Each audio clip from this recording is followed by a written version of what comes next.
Hello दोस्तों, Jitesh study में आप लोगों का स्वागत है। आज हम लोग लेके आ रहे हैं क्लास 10th का केमिस्ट्री का वीवीआई ऑब्जेक्टिव, जो इम्पोर्टेंट है, जो एग्ज़ाम में पूछा जाता है।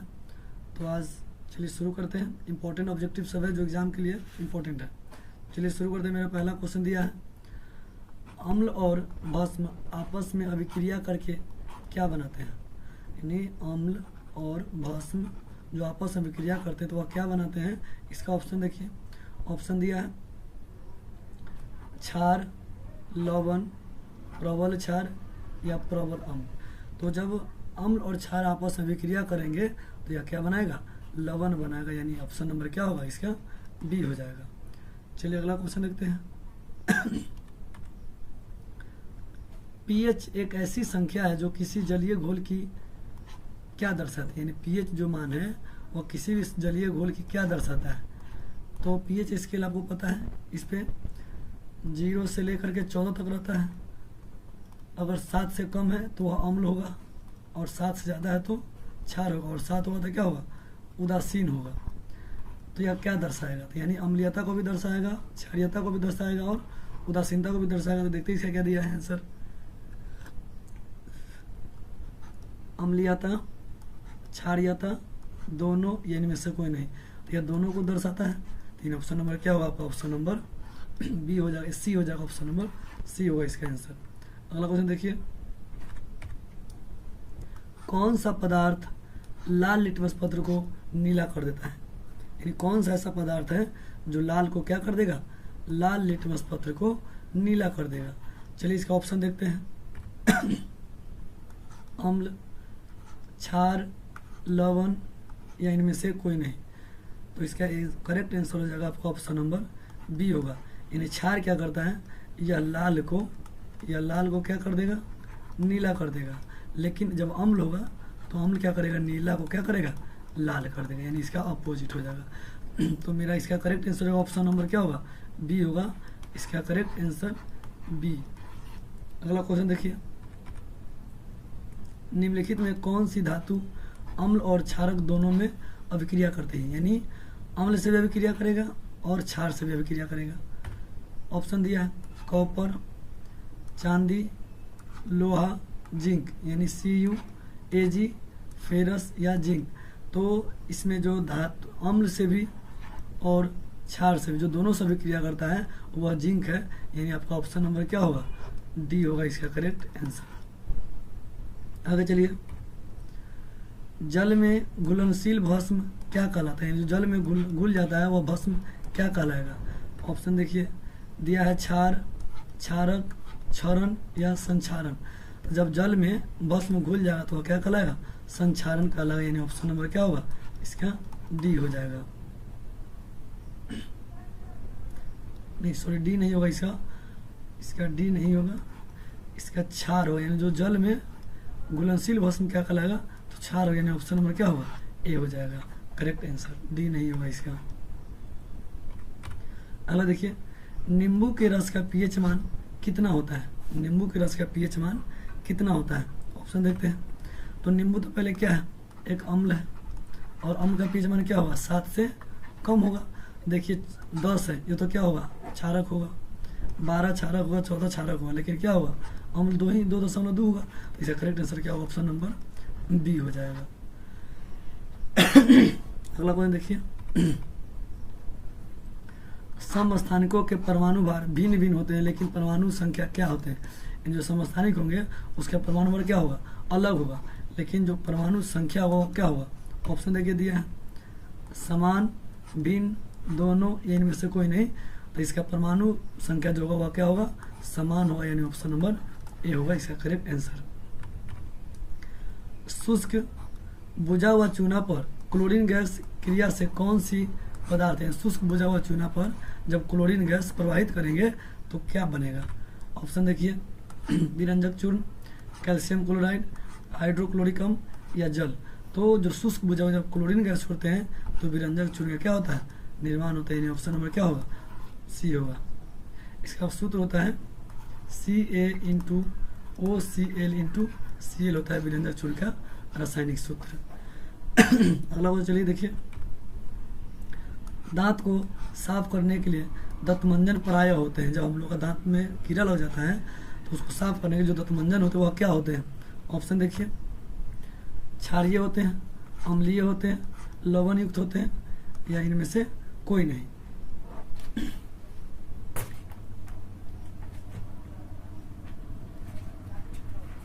तो इसका करेक्ट आंसर हो जाएगा आपका ऑप्शन नंबर, यानी जो दंतमंजन होते हैं वह क्या होते हैं? क्षारीय होते हैं। और क्षारीय का पीछे कितना होता है? 7 से अधिक होता है। 7 से क्या होता है? अधिक होता है। यानी इसका करेक्ट आंसर हो जाएगा आपका ऑप्शन नंबर ए हो जाएगा। आगे चलिए देखते हैं, इनमें कौन गंधीय सूचक है? यानी जो गंधीय सूचक है वह कौन है? गंधीय सूचक 2 प्रकार के होते हैं, एक रंग के आधार पर, नहीं, सूचक 2 प्रकार के होते हैं। सूचक जो होते हैं वो 2 रंग के आधार पर और एक गंध के आधार पर। तो हमको यहाँ पूछा गया किसके आधार पर? गंध के आधार पर। देखिए दिया है प्याज, लौंग का तेल, वैनिला या इनमें सभी। तो प्याज में गंधीय सूचक है, लौंग का तेल भी गंधीय सूचक है, वैनिला भी गंधीय सूचक है। तो इनमें से क्या होगा? सभी हो जाएगा। इनमें ऑप्शन नंबर क्या होगा? डी होगा। उपचार करने के लिए हम लोग जो किसका उपयोग करते हैं, चलिए इसका आंसर देखते हैं। दिया है एंटीबायोटिक, एनाल्जेसिक, एंटासिड या एंटीसेप्टिक।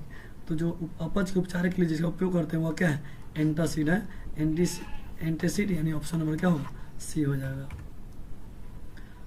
चूना जल में CO2 प्रवाहित करने पर श्वेत अवक्षेप बनता है, उसका क्या नाम है? यानी चूना जल में जब CO2 गैस को प्रवाहित करें तो क्या बनेगा? ऑप्शन देखिए, CaHCO3 का होल 2, या CO2 का, या CaCO3 या CaO। तो यानी जब चूना जल में CO2 गैस प्रवाहित करेंगे तो CaCO3 का क्या होगा? निर्माण होगा, जिसका नाम होता है, इसको हम लोग संगमरमर भी कहते हैं, या चूना पत्थर बोलते हैं, इसको खड़िया भी बोलते हैं। इसका करेक्ट आंसर क्या हो जाएगा? ऑप्शन नंबर सी हो जाएगा। अगला कहता है लवण Na2CO3 का जलीय विलयन होता है। जब लवण है, और इससे ही पता चलता है लवण का क्या होता है? 7 से अधिक होता है। 7 से अधिक होगा। देखिए क्या दिया आंसर? 7 से अधिक, 7 से कम, इनमें से कोई नहीं। जब लवण होगा तो क्या होगा? 7 से अधिक होगा, यानी ऑप्शन नंबर बी हो जाएगा। आगे चलिए देखते हैं, निम्नलिखित में से कौन सा बुझा हुआ चूना है? कौन सा बुझा हुआ चूना है? ऑप्शन दिया है CaO, दूसरा दिया है CN2OH का होल 2, या CaCO3 या CaO। तो आपका इसका करेक्ट आंसर हो जाएगा आपका ऑप्शन नंबर, जो बुझा हुआ चूना है और CaOH का होल 2, यानी ऑप्शन नंबर क्या होगा? बी हो जाएगा। चलिए आगे क्वेश्चन देखते हैं। भूपर्पटी में स्वतंत्र अवस्था में पाए जाने वाले धातु निम्नलिखित में से कौन है? यानी प्राकृतिक में जो सबसे धातु है और जो स्वतंत्र रूप से पाए जाते हैं वह कौन से धातु हैं? ऑप्शन दिया है मैग्नीशियम, सोना, एल्यूमिनियम या जिंक। तो स्वतंत्र रूप से जो स्वतंत्र अवस्था में पाया जाता है तो वह है एल्यूमिनियम, जो मुक्त अवस्था में और दोनों अवस्था में पाया जाता है, यानी ऑप्शन नंबर सी हो जाएगा।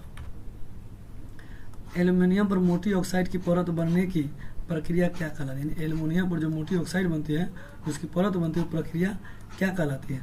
ऑप्शन देखिए, जस्तीकरण, एनोडीकरण, समृद्धिकरण, इनमें से कोई नहीं। जब एल्यूमिनियम पर मोटी परत चढ़ाते हैं तो क्या कहलाता है?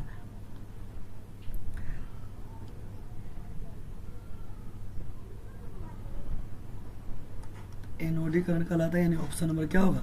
इसका बी हो जाएगा। आगे चलिए देखते हैं, जस्ता का अयस्क है। जस्ता का अयस्क मुख्य रूप से कौन कौन होता है? सिनेवार, जिंक ब्लेंड, बॉक्साइट या सोडियम क्लोराइड।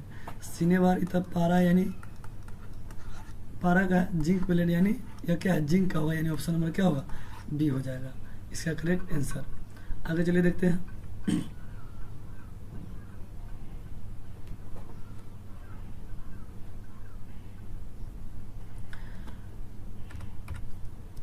लेड तथा मरकरी उष्मा का क्या है? लेड का संकेत होता है Pv और मरकरी का संकेत होता है Hg। यह उष्मा का भी चालक है और ये भी क्या है? चालक है। ऑप्शन दिया है अच्छे चालक है, अचालक है, अल्पमत चालक है, इनमें से कोई नहीं। तो ये दोनों है क्या है? अल्पमत चालक है, यानी अच्छे चालक नहीं कह सकते हैं, तो दोनों अल्पमत चालक, यानी ऑप्शन नंबर क्या होगा, सी हो जाएगा। निम्नलिखित में से कॉपर के अयस्क कौन से, यानी कॉपर के अयस्क के बारे में बताना है। Cuprite, bauxite, cinnabar, calamine. तो कॉपर का जो अयस्क है वह क्या है, क्यूप्राइट है, यानी ऑप्शन नंबर क्या होगा, ये होगा इसका करेक्ट आंसर। संतृप्त यौगिक है संतृप्त यौगिक कौन से हैं, चलिए द्विबंध होते हैं, त्रिबंध होते हैं, एकल बंधन होते हैं, या इनमें सभी। तो संतृप्त यानी एक होते हैं संतृप्त, एक होते हैं असंतृप्त। असंतृप्त में द्वि और त्रिबंध होते हैं, लेकिन संतृप्त में एकल बंध होते हैं, यानी ऑप्शन नंबर क्या होगा इसका, सी हो जाएगा करेक्ट आंसर। प्रोपीन के आणविक संरचना सूत्र क्या है, C2H6, C3H8, C4H10 या CH4। तो इसका करें, प्रोपीन का जो सूत्र होता है वो होता है C3H8 होता है, और यह किसका, यह भी एक संतृप्त हाइड्रोकार्बन है, संतृप्त हाइड्रोकार्बन है, यानी ऑप्शन नंबर क्या होगा, बी होगा। आगे चलिए देखते हैं, साबुन द्वारा सफाई का काम अच्छी तरह होता है, यानी साबुन द्वारा सफाई का काम अच्छा कहाँ से होगा, कठोर जल में, मृदु जल में, दोनों में, या इनमें से कोई नहीं। तो कठोर जल में झाग तो बनाएगा नहीं, तो यह मरे हुए यानी मृदु जल में इसका क्या होगा, आसानी से झाग बनाएगा, यानी ऑप्शन नंबर बी हो जाएगा इसका करेक्ट आंसर। प्रोपीन क्या है, संतृप्त हाइड्रोकार्बन, असंतृप्त हाइड्रोकार्बन, अति संतृप्त हाइड्रोकार्बन, या इनमें से कोई नहीं। तो जो प्रोपीन अभी बोले हैं, तो प्रोपीन क्या है, आपको संतृप्त हाइड्रोकार्बन होगा, यानी ऑप्शन नंबर क्या होगा, ए होगा इसका करेक्ट आंसर। निम्न में से कौन कमरे के तापक्रम पर द्रव अवस्था में पाया जाता है, ऑप्शन देखिए, मीथेन, एथेन, एथाइन, एथेनॉल। तो मीथेन, एथीन और एथाइन या तो द्रव अवस्था में पाया नहीं जाएगा कमरे के ताप पर, तो यह करेक्ट आंसर क्या होगा, ऑप्शन नंबर क्या होगा, एथेनॉल जो है वह द्रव अवस्था में पाया जाएगा, ऑप्शन नंबर क्या होगा, डी हो जाएगा इसका आंसर। अमोनियम के अणु में नाइट्रोजन एवं हाइड्रोजन के परमाणुओं की संख्या का अनुपात होता है। तो अमोनिया का पहले सूत्र होता है NH3 होता है। तो यहाँ पे नाइट्रोजन 1 है और हाइड्रोजन कितने हैं, तो इसका आंसर होगा 1:3 होगा। तो इसका ऑप्शन देखते हैं क्या दिया है, 2:1, 1:2, 1:3 या 3:1। तो आपका आंसर हो जाएगा क्या, ऑप्शन नंबर सी हो जाएगा। मेथेन, एथेन और प्रोपेन किस श्रेणी का सदस्य है, तो मेथेन, एथेन और प्रोपेन सब में यह एल्केन श्रेणी का सदस्य है। किस श्रेणी का, एल्केन, और जिसका सूत्र होता है CnH2n+2, इसका क्या होता है, सूत्र होता है। और इसमें क्या होते हैं, एकल बंध होते हैं, इसमें क्या होते हैं, एकल बंध होते हैं। इसका ऑप्शन देखते हैं, समजातीय श्रेणी, बहुलीकरण, अभिजातीय या संगरण। तो सब एक ही श्रेणी के, यानी समजात है, तो क्या होगा, समजातीय श्रेणी, ऑप्शन नंबर क्या होगा, ये इसका करेक्ट आंसर हो जाएगा। मेंडलीव के आवर्त सारणी में क्षैतिज कतारों को क्या कहते हैं, यानी इस तरह से जो ये होता है स्तंभ और ये होता है क्या, कतार, तो इसको हम लोग क्या बोलते हैं, आवर्त बोलते हैं। ऑप्शन देखिए क्या दिया है, समूह, आवर्त, दोनों, इनमें से कोई नहीं, तो क्या बोलते हैं इसको, आवर्त बोलते हैं, यानी ऑप्शन नंबर क्या होगा, बी हो जाएगा इसका आंसर। समूह में ऊपर से नीचे जाने परमाणु का साइज क्या होता है, परिवर्तन होता है, क्या होता है देखते हैं, घटता है, स्थिर रहता है, बढ़ता है, या कभी घटता है कभी बढ़ता है। जब ऊपर से नीचे आते हैं तो उसका साइज क्या होता है, बढ़ता है, क्या होता है, बढ़ता है, यानी ऑप्शन नंबर क्या होगा इसका, सी हो जाएगा इसका करेक्ट आंसर। एम कोश में इलेक्ट्रॉनों की अधिकतम संख्या कितनी होती है, तो पहले हम समझ लेते हैं। तो के, एल, एम और एन। तो के में होता है 2, एल में होता है 8, एम में होता है 18 और एन में होता है 32। तो यहाँ क्या पूछ रहा है, एम पूछ रहा है। एम कोश में इलेक्ट्रॉन कितना होगा, तो एम में कितना दिया गया है, 18 दिया गया। ऑप्शन देखते क्या दिया है, 8, 18, 2, इनमें से कोई नहीं, तो क्या होगा इसका ऑप्शन नंबर बी इसका करेक्ट आंसर हो जाएगा। वर्ग 3 से 12 तक के तत्वों को क्या कहते हैं तो देखते हैं ऑप्शन, प्रतिनिधि तत्व, संक्रमण तत्व, मृदा धातु, या इनमें से कोई नहीं। तो वर्ग 3 से लेकर 12 तक के तत्वों को संक्रमण तत्व कहते हैं। और वर्ग 3 से जो 12 तक के तत्व होते हैं वो किस ब्लॉक में होते हैं, तो डी ब्लॉक में होते हैं। अभी तक ज्ञात तत्वों की संख्या कितनी है, यानी अभी तक टोटल कितने ज्ञात है। तो अभी तक हम लोगों को 118 तत्व ज्ञात हो चुका है। अगर 118 नहीं होगा तो बुक में दिया है 114, तो मेरा 114 भी क्या होगा, सही होगा। ऑप्शन देखते हैं क्या दिया है, 114, 103, 98 या 93। तो इसका करेक्ट आंसर क्या होगा, ऑप्शन नंबर ए होगा इसका आंसर। आवर्त सारणी में बोरोन, सिलिकॉन, जर्मेनियम, एस, एसवी, टी या पीओ यह क्या है, धातु है, अधातु है, गैस है या उपधातु है। तो यह जो है आपका पूरा यह सब क्या है, सिलिकॉन तो क्या है, अधातु है, जर्मेनियम अधातु है, लेकिन बोरोन क्या है, इन इसका करेक्ट आंसर हो जाएगा ऑप्शन नंबर क्या होगा, बी होगा। ये सब क्या है, अधातु है। आगे चलिए देखते हैं, आवर्त सारणी के शून्य वर्ग को क्या कहा जाता है, यानी 18वें वर्ग को हम लोग क्या बोलते हैं, शून्य वर्ग बोलते हैं।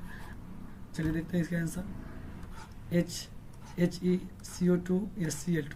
तो शून्य वर्ग में जो होते हैं वह कौन होते हैं 18वें वर्ग में,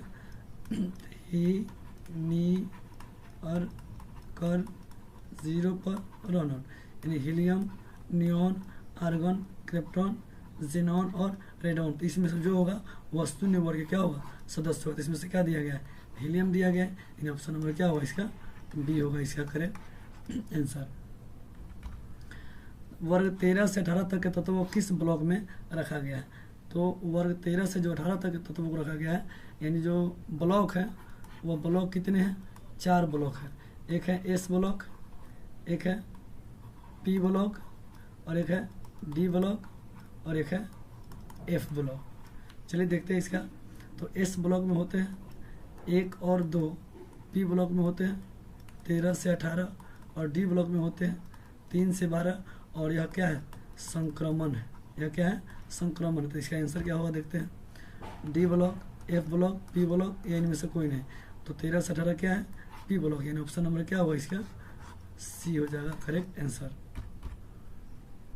दूसरे आवर्त में कितने तत्व हैं, इन दूसरे आवर्त में कितने तत्व हैं, 2, 8, 18 या 32। तो दूसरे आवर्त में कितने तत्व हैं, 8 है। तो आपका ऑप्शन नंबर क्या होगा इसका, बी हो जाएगा इसका करेक्ट आंसर।